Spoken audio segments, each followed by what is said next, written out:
allocarla adeguatamente. Rieccoci, primus inter pares, appuntamento a mercoledì, gruppo TV7, come di consueto vi ricordo siamo in diretta sulla pagina Facebook. Abbiamo sempre collegato Chris Ferrari, segretario generale della CGIL, vediamo se riusciamo a vederlo, perché adesso entriamo nel tema con voi. Davvero la ripresa sarà problematica.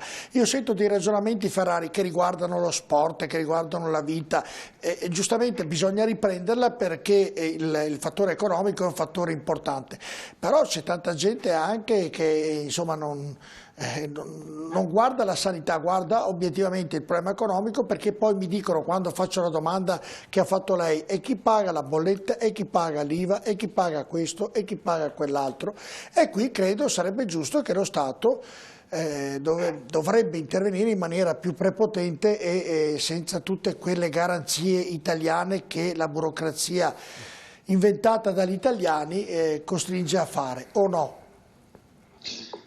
Sì, due cose. La prima è un tragico errore contrapporre l'emergenza sanitaria, che è tuttora in corso, perché noi abbiamo bisogno di contenere e contrastare la diffusione del virus, e l'emergenza economica e sociale che questo meteorite che ci è capitato addosso ci presenterà nei prossimi mesi. Sono due facce della stessa identica medaglia. Se noi riusciremo, e stiamo riuscendo, ad affrontare con efficacia e con rigore l'emergenza sanitaria, a contenere quella curva maledetta del contagio, a farla scendere giù, noi saremo nelle condizioni di ripartire anche da un punto di vista produttivo ed economico.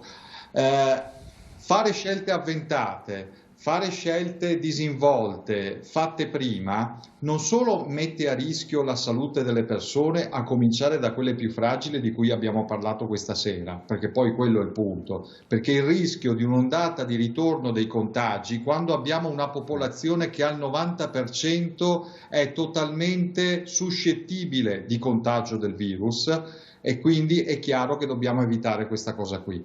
Ma soprattutto una scelta avventata rinvierebbe ulteriormente ancora più avanti il momento di una ripartenza economica che tutti noi per primi ci auguriamo che avvenga il prima possibile. Ferrari, poi chiedo anche... un equilibrio che va tenuto insieme. Certo, e poi chiedo sia al Presidente Incastrini che anche a Girardi. E bisogna ovviamente riprendere. Ho sentito la dottoressa Viola, che è stata mia ospite, e ha detto che è assurdo non aspettare il 2021 per andare in spiaggia. È assurdo, dicono altri, non iniziare a lavorare. Tutti dicono con delle garanzie, con dei protocolli che tutelino l'operaio, la persona che ci lavora, però oggettivamente e obiettivamente non tutti oggi hanno, Ferrari, questa possibilità di poter mettere in sicurezza. Io prendo certi ristoranti, magari in città medievali come le nostre, che hanno pochi posti, addirittura mangia uno alla volta, cioè qui vanno in fallimento tutti. Allora, Ferrari, come si può risolvere questo problema? E lo chiedo anche al Presidente, lo chiedo anche a Girardi, perché è un problema da risolvere, perché altrimenti davvero qui diventa qualcosa di problematico per l'Italia. È già successo qualcosa a Torino l'altro giorno e non vorrei mai... Posso dirle una cosa? È il virus a colpire a morte l'economia, non sono le misure sanitarie per contrastarlo. Questo è un punto fondamentale. Allora, serve sicuramente programmare un superamento del lockdown, serve farlo in una maniera graduale, seguendo anche le indicazioni scientifiche, pezzo per pezzo. Non aspettiamoci di riaprire il 4 maggio tutto quanto, dovremmo iniziare dalla parte, diciamo così, più sicura del nostro apparato produttivo, dovremmo metterci nelle condizioni di garantire i dispositivi di sicurezza. Purtroppo oggi c'è una carenza, non per colpa di qualcuno, c'è veramente una difficoltà di approvvigionamento anche nel mercato di questi dispositivi, e bisogna affermare un principio molto semplice. Noi questo sosteniamo: dal 4 di maggio, se quella data sarà confermata, si apre e si lavora solo se si è sicuri, e si un cammino che sarà un po' lungo, Certo. ma che deve essere graduale. Lei pensi, Ferrari, che i virologi, gli scienziati, nel loro pensiero, adesso un po' stanno anche attenuando il loro pensiero pubblicamente, ma sentiti personalmente, hanno detto se fosse per noi apriremo quando c'è il vaccino? Allora, sicuramente quando ci sarà il vaccino riusciremo a riprendere una vita normale da tutti i punti di vista. È chiaro che noi non possiamo aspettare quel momento lì che non sappiamo quando sarà, ma dobbiamo iniziare piano piano come stanno facendo tutti i paesi, perché io questa cosa che gli altri paesi stanno ripartendo a razzo, aprono fabbriche, eccetera, non è così. Non è così, non è così a partire dalla Germania, non è così a partire dall'Europa, non è così soprattutto negli Stati Uniti. Faccio un'altra riflessione. Noi possiamo aprire anche domani mattina. Il problema è che non ci troviamo i clienti e non ci troviamo i fornitori. C'è uno stato di glaciazione economica che sta interessando tutto il mondo. Cioè questa cosa è sistemica. Certo. Quindi la prudenza, la gradualità, E siamo tutti la d'accordo. programmazione della sicurezza è pienamente dentro anche a questa tempistica. Cioè non è che abbiamo i competitori che domani mattina partono a razzo e ci rubano le quote di mercato, perché fra un po' saranno anche loro nella nostra stessa situazione. Assolutamente vero, Ferrari. Poi fra l'altro dopo avremo anche un collegamento via Skype ovviamente con il Giappone, Hiroshima, e sentiremo anche da lì. Voi sapete che in questa trasmissione abbiamo e siamo collegati con tutte le parti del mondo, gli Stati Uniti, l'Inghilterra, l'Olanda, la Spagna, quindi la Germania ovviamente, e stasera abbiamo l'Australia, e stasera ci collegheremo con il Giappone. Come faremo a riprendere? Perché è tutto vero quello che dicono tutti, però bisogna, come la signora ha detto, io voglio andare in città con l'autobus, come fanno a salire nell'autobus, come si fa ad andare a un cinema, non si potrà andare, a uno stadio abbiamo capito che non si potrà andare, lasciamo stare la vita comune, nelle aziende dove c'è la possibilità di mettere in sicurezza, come si fa? Diventeranno tutti ristoranti self-service? Cioè, cosa succederà secondo lei? Dovremmo innanzitutto, la ripresa dovrà essere lenta e graduale sicuramente, quindi io condivido quello che è stato detto poco fa, nel senso che sicuramente dobbiamo mettere in sicurezza le aziende. Io prima di tutto sono un economista, nel senso che di mestiere faccio quello e tra l'altro mi occupo anche di sport, quindi ho un po' varie problematiche da presidiare. Aspetti che saluto Ferrari, lo congedo e lo saluto come sempre la sua gentilezza di essere stato con noi fino adesso. Grazie Ferrari, adesso lo vediamo anche in video così. È sempre un piacere essere ospite da lei. Grazie. Buona serata. Mi fa piacere, grazie, buona serata. Non l'abbiamo visto, però l'abbiamo visto prima, quindi prego. Ecco, dicevo, ritengo che ci debba essere una ripresa sicuramente graduale, ma una ripresa ci deve essere perché davvero la situazione economica è molto molto delicata. Interessante il servizio che avete mandato in onda poco fa sul prezzo del petrolio, perché avere un prezzo del petrolio così basso è un segnale di grandissimo allarme. Noi lo vediamo magari come un costo minore alla pompa della benzina, ma in realtà il prezzo del petrolio a questi livelli probabilmente dalla Grande Depressione non c'è mai stato. Quindi poco. Parliamo no, ma non guardi, no, c'è una sovrapproduzione di petrolio, l'OPEC ha cercato, adesso senza entrare nei tecnicismi, di trovare degli accordi, non sono riusciti sostanzialmente, nonostante si sia ridotta sensibilmente la produzione di petrolio di diversi milioni di barili al giorno, sostanzialmente il prezzo resta il più basso della storia, il che significa che la domanda è bassissima e quindi la crisi economica a livello mondiale è veramente grave, è veramente seria.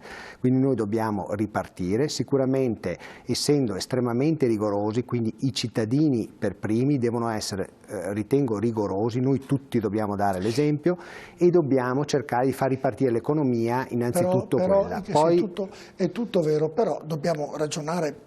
È il solito ragionamento, però ci vogliono i soldi per fare tutto questo. Certo, però i dispositivi adesso si trovano, mascherine se ne trovano. No, i dispositivi, parlo dei soldi, è proprio certo, ma denaro, quello può avvenire solo se ci sarà un intervento dello Stato, come è avvenuto in Germania, perché io ho condiviso molto del pensiero di Ferrari prima, devo dire che su alcuni aspetti però ho un'idea, una visione leggermente diversa, nel senso che in diversi paesi all'estero, tra cui proprio la Germania, io ero al telefono questa mattina con alcuni clienti tedeschi, loro hanno una possibilità di muoversi molto più grande della nostra in questo momento e molte aziende hanno riaperto.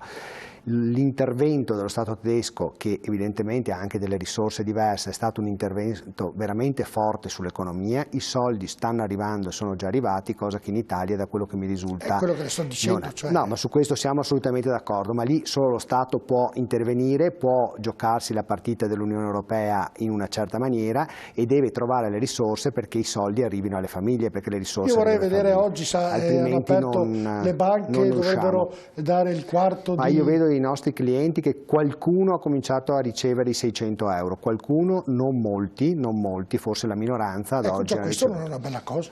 Questo purtroppo è sicuramente un problema. Io penso, Pirardi, in un altro versante, che sia dal punto di vista economico, di cui io non sono assolutamente competente, ma proprio dal punto di vista medico e psicologico stiamo arrivando ad un limite che non è, che bisogna superare, cioè che pensavo agli anziani, diceva prima il direttore, che gli anziani lasciati a se stessi muoiono di mancanza di stimoli, di relazioni sociali, di relazioni relazioni tipo affettive, quindi bisogna comunque in qualche modo intervenire perché si possa riattivare questa relazione positiva che c'è nel relazionarsi gli uni agli altri. Anche le persone che sono chiuse in casa dopo 2 mesi credo che arrivino a delle situazioni di esasperazione che deve in qualche modo interrompersi. È chiaro che bisogna conciliare da una parte la sicurezza ma dall'altra anche la possibilità di riprendere a vivere, perché non possiamo, siamo delle persone sociali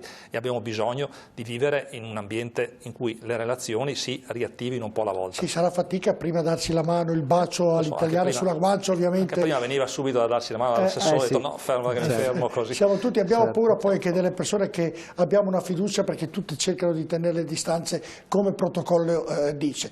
E allora andiamo con i messaggi, mi diceva Danny ci sono molti messaggi, andiamo a vederli. Eccolo qui. Allora, allo stato attuale tutti i test relativi al Covid-19 sono di pertinenza della struttura pubblica.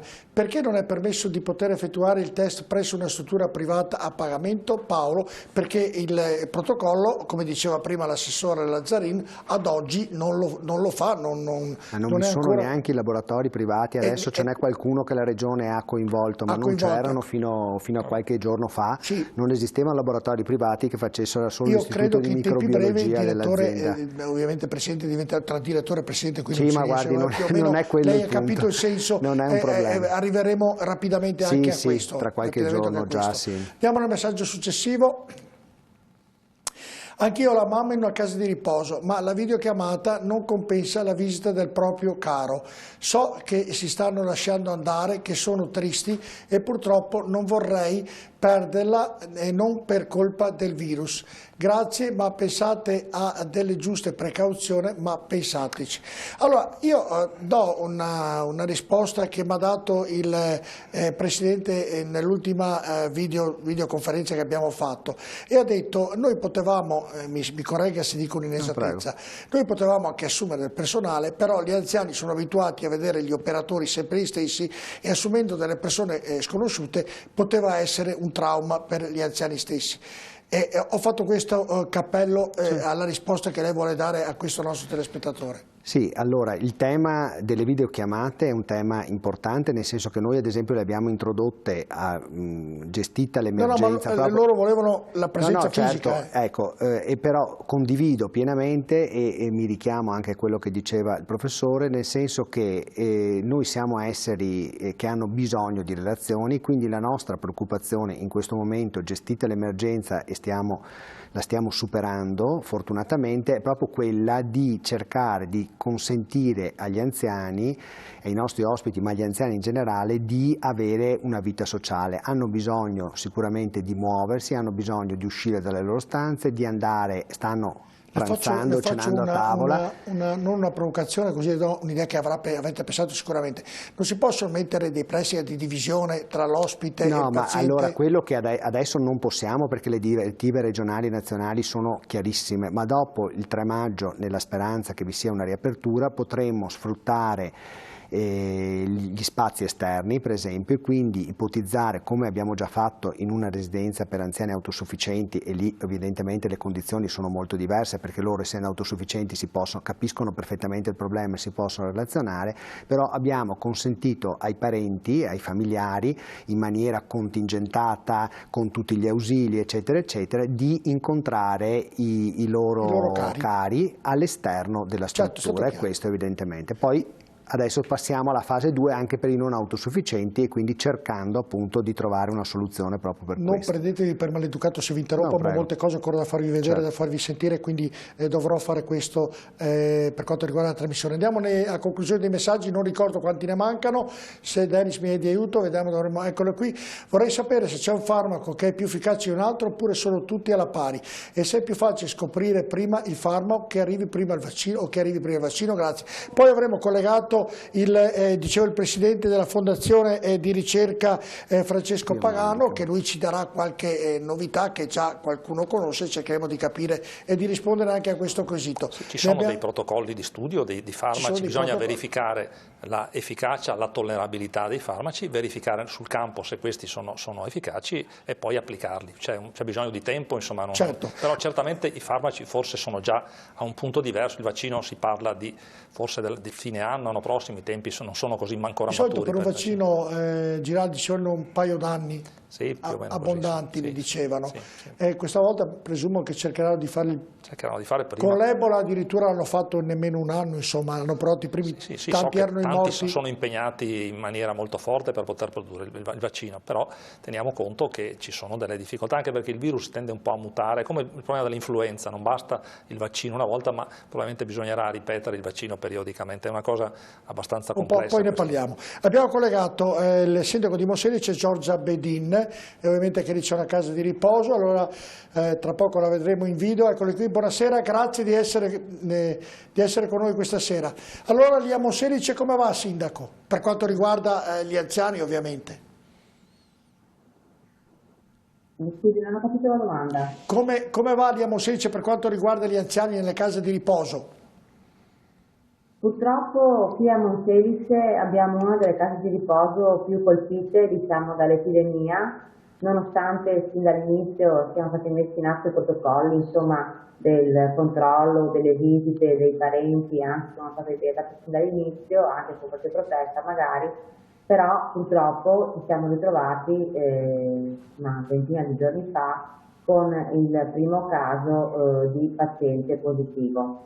Da quel momento il Presidente, con espressione anche del mio parere favorevole, ha nominato come commissario straordinario per l'emergenza sanitaria il dottor Francesco Lunghi, che è anche il mio predecessore come sindaco a Monselice. Oggi posso dirvi che purtroppo i contagiati sono molti, e sono 97, e che ci sono fatti 23 recessi in casa di riposo. Quindi i nostri anziani purtroppo sono deceduti in numero molto elevato. Io sono vicina alle famiglie di questi anziani, naturalmente, che hanno purtroppo perso la vita a causa di questa epidemia, che, lo ripetiamo, come dicevo prima, insomma, è un'epidemia che riguarda il mondo e non solo l'Italia, non solo il Veneto, non solo Monselice.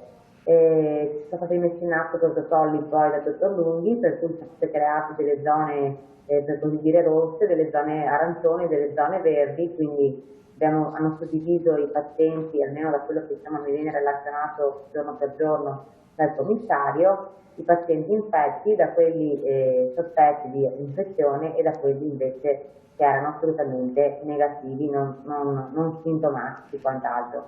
Sono stati fatti i tamponi a tutti, e il personale sanitario che opera lì all'interno della casa di riposo hanno dato dei DPI necessari, e si è cercato di contenere il più possibile il contagio. È chiaro che insomma l'età, la struttura stessa, per come è fatta e per come appunto è strutturata, non è molto semplice da gestire come potrebbe essere in un ospedale naturalmente Covid. Quindi... Quando necessitano le persone anziane che appunto sono malati di Covid, vengono ricoverati in ospedale e la notizia che è quasi buona è che qualche volta queste persone ritornano e tornano anche guarite, quindi abbiamo anche i primi casi di guarigione dal Covid. E quindi la situazione la vede in un po' di luce in fondo al tunnel, come si dice, oppure è ancora preoccupante, Sindaco?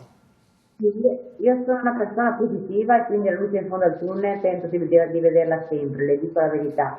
Però la situazione insomma è una situazione pesante, importante, che lascerà sicuramente un segno in tutta la comunità, perché comunque all'interno delle case di riposo ci sono i nostri nonni, ci sono i nostri cari e quindi, ripeto, lascerà sicuramente il segno. Sono certa che comunque il dottor Lunghi sta facendo del suo meglio in quella situazione in cui si è venuto a trovare, diciamo, come commissario sanitario straordinario, e sono certa che insomma in qualche modo ne verremo fuori. Io mi auguro naturalmente con il maggior numero di guariti possibile, perché queste persone sono anziane ma hanno una temperatura e quindi insomma io veramente voglio essere positiva anche se la situazione è preoccupante e non lo nego. Senta, non per mettere il dito sulla piaga, però come è nato questo problema all'interno della casa di riposo di Monselice?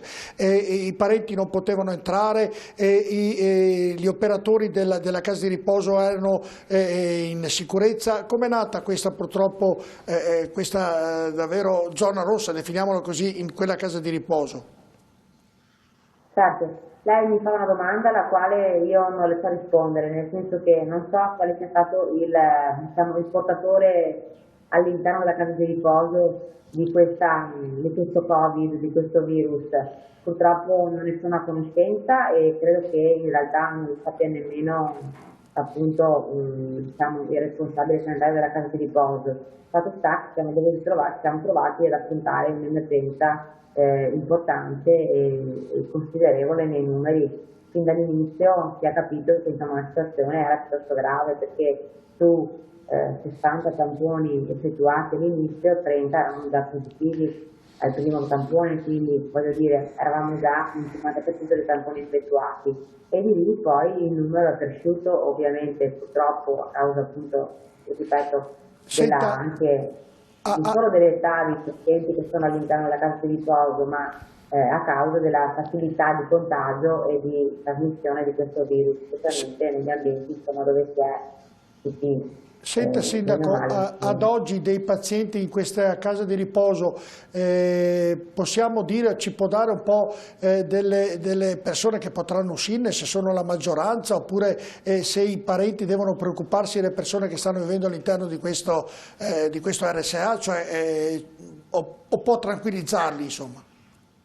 Allora, è chiaro che se io fossi un parente di un ospite della CSA sarei sicuramente preoccupato. Però dall'altra parte posso anche dire che so che insomma, vengono messi in contatto attraverso anche delle videochiamate con l'esterno, quindi si cerca un po' di mantenere il rapporto anche con i parenti e quindi io non mi sento né di rassicurarli né di spaventarli, nel senso che abbiamo appunto dato in mano la gestione sanitaria ad un medico che ha una grande esperienza e che ha costruito praticamente all'interno della casa di riposo una sorta di ospedale. Ecco, l'ultima che sono non Covid, quindi voglio dire, certo. penso che stiano facendo il massimo di quello che possono fare. Ecco, l'ultima. Naturalmente i parenti degli ospiti della CSA è che li siamo vicini come amministrazione e come comunità comunque, perché la casa di riposo è di tutta la comunità, è normale. Ecco, l'ultima, poi ovviamente la ringrazio della sua disponibilità. All'interno della casa di riposo gli operatori sanitari sono a sufficienza per i pazienti che ci sono all'interno o ce ne vorrebbero degli altri?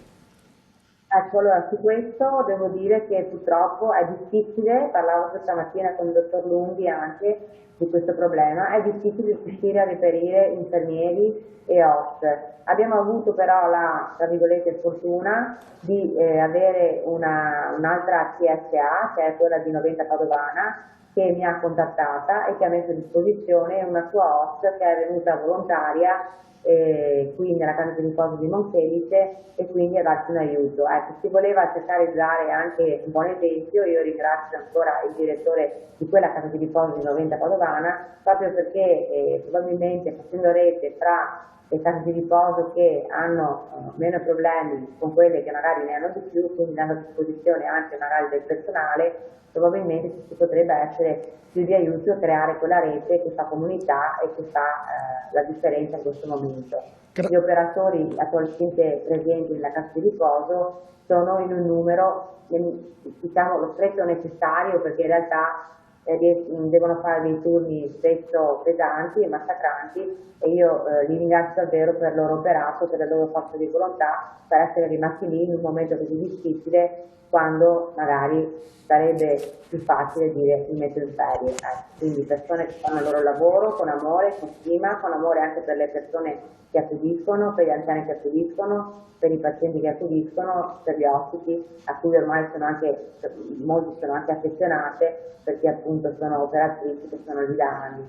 Pertanto io davvero li ringrazio perché stanno facendo l'impossibile. Purtroppo vorremmo, se fosse la possibilità, faccio un appello, siamo in cerca di infermieri e OPS per poter dare un po' di respiro appunto agli operatori che sono attualmente lì occupati e che veramente si stanno mettendo sul loro impegno e sulla loro forza. Ecco, speriamo che venga accolta questa sua richiesta anche tramite la nostra televisione. Grazie Sindaco, in bocca al lupo. Grazie Sindaco Giorgio Bedin, il Sindaco di Monselice.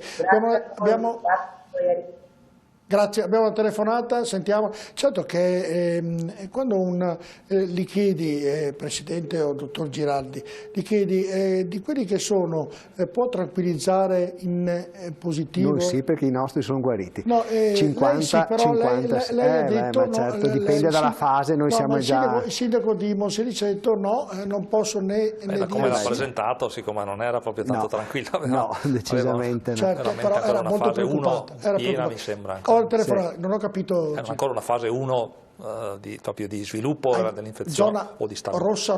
Sì. Abbiamo una telefonata, sentiamo che abbiamo linea. Pronto, buonasera, con chi è caduta la linea? Bene, Denis sempre mi avvisa. Dipende da quando è iniziato il contagio, perché noi lo stiamo, speriamo, superando, e invece evidentemente lì hanno ancora una fase 1 avanzata. Però la maggioranza, come diceva l'assessore Lazzani, i dati che ha dato oggi la Regione, nel Veneto ci sono più case dove non ci sono, per fortuna, ovviamente, dei pazienti. Dipende da tanti fattori, sicuramente la tipologia di struttura, perché più le strutture sono moderne e più sono evidentemente anche strutturate proprio dal punto di vista organizzativo, e meno è facile che ci sia il contagio. Più ci sono concentrazioni elevate di ospiti e più evidentemente questo proprio negli stessi spazi, e quindi più gli spazi sono ampi, più evidentemente si riesce a gestire meglio, no?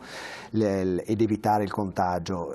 Poi, come diceva anche l'assessore Lanzarin, credo che il valore aggiunto di avere i medici e soprattutto i geriatri all'interno delle strutture faccia un po' la differenza. Noi abbiamo un coordinatore di medici, un direttore per esempio, che hanno una grandissima esperienza, abbiamo personale che è da tanti anni che è all'interno della struttura, e quindi evidentemente anche i protocolli si mettono in funzione più facilmente. È chiaro che dove sei meno strutturato anche applicare i protocolli diventa molto, Andiamo molto in pubblicità, rimanete con noi a tra poco.